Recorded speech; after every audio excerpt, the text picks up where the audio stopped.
Plus de 13 jours après le départ de Santa Cruz de la Palma, la Guadeloupe s'apprête à accueillir les 3 premiers prototypes de la boulangère Mini Transat. La course, il faut la gagner sur l'eau et c'est pas parce que j'ai gagné toutes les courses de la saison que ça va être facile de rééditer l'exploit. On va essayer d'être pas trop loin derrière Benoît, Marie. On va essayer de l'attraper un peu, celui-là, il fait chier là, tout gagné là. Mes concurrents directs ont pour la plupart déjà fait la Mini Transat, qui l'ont déjà gagné. Je me connais, je suis compétiteur, donc je vais aller au bout de moi-même quoi qu'il arrive. Après avoir survolé la course, l'avance de Benoît-Marie s'est totalement réduite lors de ces dernières 24 heures. Donc Nicomatic petit bateau, Adrena avec une polaire à 100%, Adrena le donne à 5h30 TU. À Somas, il me le donne à 9h50 TU. C'est une super bataille. Il y a du suspense! À l'approche des Antilles, la chasse est ouverte. Dans le rôle du chasseur, c'est le Suisse Mathis Bourgnon, bien décidé à déjouer tous les pronostics, 30 ans jour pour jour, après la victoire de son père Yvon sur cette course légendaire. Que rêver de mieux quand on est papa, de voir son fils effectivement sur ses traces. Le suspense ne peut pas tomber mieux quoi, parce que Nicomatic devait arriver quand même presque 2 jours avant Mathis ici. Le scénario est incroyable et tant mieux pour cette course, tant mieux qu'il y a du suspense comme ça.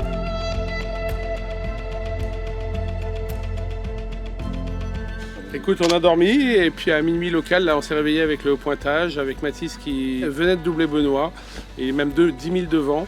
Donc à 40 000 de l'arrivée, donc c'est assez réjouissant, même si on souhaite que du bon à Benoît.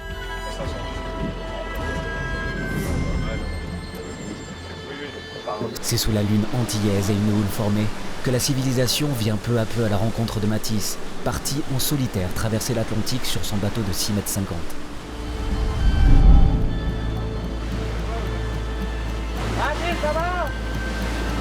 Malgré la fatigue, l'heure est venue de savourer les derniers milles avant la délivrance finale.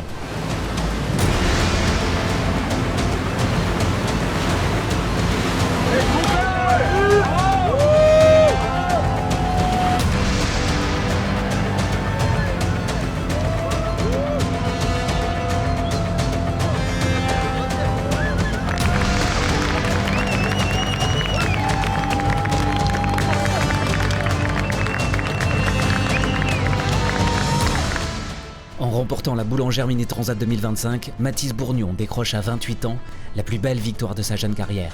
Un succès construit à l'engagement et au caractère. Je suis un peu tremblotant, je crois.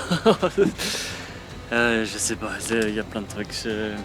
J'ai pas dormi depuis longtemps aussi, j'ai fait que barrer tout le temps. J'avais conscience de faire une très bonne course déjà en faisant deuxième. J'entendais la vacation que j'étais deuxième, je trouvais ça incroyable. Et là, cette nuit, là, tout juste là, je croise Benoît, il m'appelle à la VHF et on a eu des mots forts quoi, et qui me félicite pour la Transat alors que c'est pas fini quoi. Il me dit que lui c'est mort, il peut plus là, il me voit passer sous le vent à 10 nœuds, 10-12 nœuds pendant que lui il était à 5 nœuds quoi. Je t'avais dit, objectif 1 gagné. Objectif 2, podium avec Benoît et Alex, c'est ce qui a l'air de se profiler, donc c'est magique. C'est surtout mon père qui l'a gagné à 30 ans, quoi. Moi j'ai surtout pensé à ça. Je voulais pas qu'il fasse de voile. Parce que quand on est la femme, c'est quelque chose, mais quand on est les mamans, c'est différent. Et en fait, à 17 ans, il est rentré à la maison, il me dit maman, il n'y a que sur l'eau que je suis heureux. Il y a toujours l'excitation sportive, et il y a toujours un peu la maman. En fait, on veut juste qu'ils arrivent. Et j'ai pris un coup de queue de baleine. J'étais en train de manger tranquille à l'arrière. D'un coup, j'entends un énorme bruit. Et bam, je prends un coup là. Je vois la gerbe d'eau et la queue qui me tape, le bateau qui plonge fort et tout. Au lever du jour, c'est un autre récit que Benoît-Marie nous ramène du large. Idéal à 24 heures. Moi, j'ai tout cassé. Le bateau, le bout dehors, la crash box. Après avoir battu plusieurs fois le record de distance parcouru sur 24 heures sur un mini lors de cette deuxième étape, Benoît franchit la ligne en deuxième position à bord de son bateau blessé portant les stigmates d'une lutte acharnée et d'un engagement maximal. Et 400 litres dans la crash box, elle est pleine à bord. Je peux pas vider, j'ai essayé de vider, c'est mort.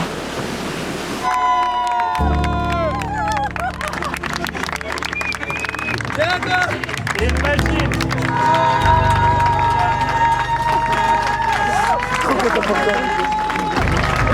Franchement, voler sur l'Atlantique, c'est génial. Je suis quand même fier de finir deuxième de la Mini Transat, quoi. C'est quand même une belle performance, je pense. Mais c'est le sport, c'est la compétition. Un sacré champion quand même, bravo Mathis. Merci de m'avoir poussé comme ça. S'il y en avait un que je voulais qu'il gagne, c'est toi Mathis, quoi. J'avais dit je voulais un podium avec Benoît et Alexandre, ça a l'air d'être bien parti. Alors qu'à la Marina de Saint-François, l'esprit mini résonne de plus en plus avec le retour des 2 premiers champions, Alexandre Demange profite au maximum de ses derniers instants en mer. Parti de sa Vendée natale vivre sa première transatlantique, il signe une copie quasi parfaite pour monter sur la 3e marche du podium.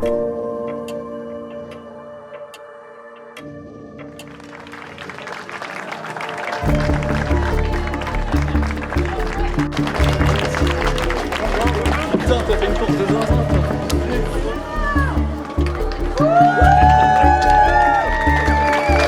Je suis super fier, j'ai tellement de trucs à raconter, j'ai du mal à réaliser ce qui m'arrive. 15 jours en mer tout seul, ça fait travailler un petit peu le cerveau.